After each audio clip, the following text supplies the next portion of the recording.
Craig, a lot of people have been messaging us asking if you're going to publicly apologise to David Luiz, of course, key in Arsenal's success and lifting the FA Cup. Are you one of the harshest critics on him earlier on in the season? And they were wondering if you would like to backtrack somewhat. No. Let me tell you about the FA Cup, as special as it is.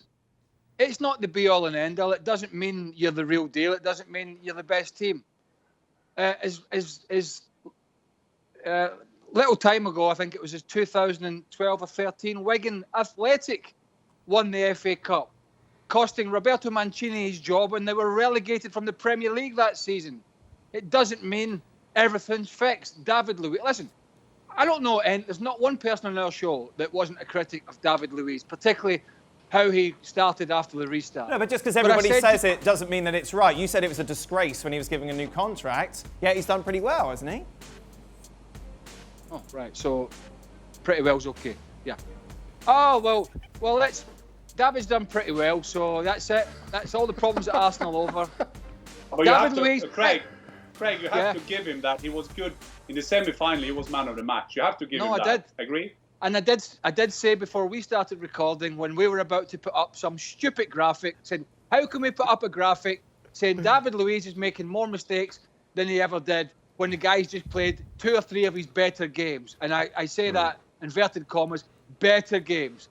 Just because a player doesn't make mistakes and sell the jerseys mean everything's rosy. He was better, but guess what? That's what they pay him to do. They pay him to defend. Shaka? Here's the thing, Dan. Well, first of all, if anybody's watched this show before, they know Craig's not going to apologise for anything, regardless of what it is and what he said.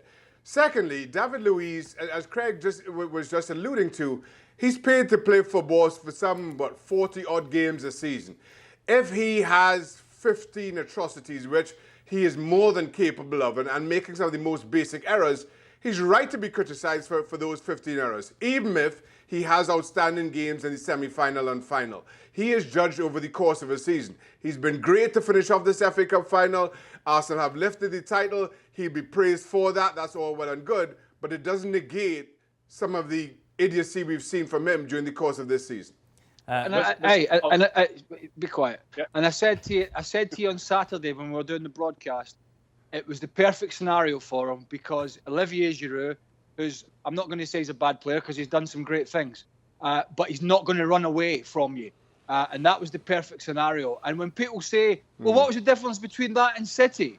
The difference was Arsenal were so deep against Man City because they were pinned so far back. He didn't have to worry about any of that. So it was the perfect scenario, having a big physical striker that wasn't going to run in the channels. And so, therefore, that suited his game. Is it all right for Jan to talk now, Craig? Is that okay? Well, not if he's going to talk about Erling Haaland again. No, but I'm just saying that sometimes you can't criticize to David Luiz and even Mats Hummels. Everybody say he's a fantastic world-class defender. He's won the World Cup, but he's a bad defender.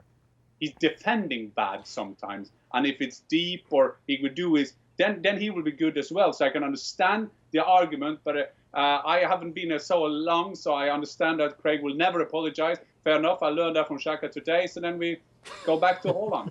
No, Jan, that's wrong. That's wrong. I will always apologise when I'm wrong. The problem is you're never wrong. Well, I never said it. Shaq. Well, thank you very much for watching ESPN on YouTube. For more sports highlights and analysis, be sure to download the ESPN app. And for live streaming, premium content, and let's not forget as well, ESPN FC 7 days a week. Subscribe to ESPN+.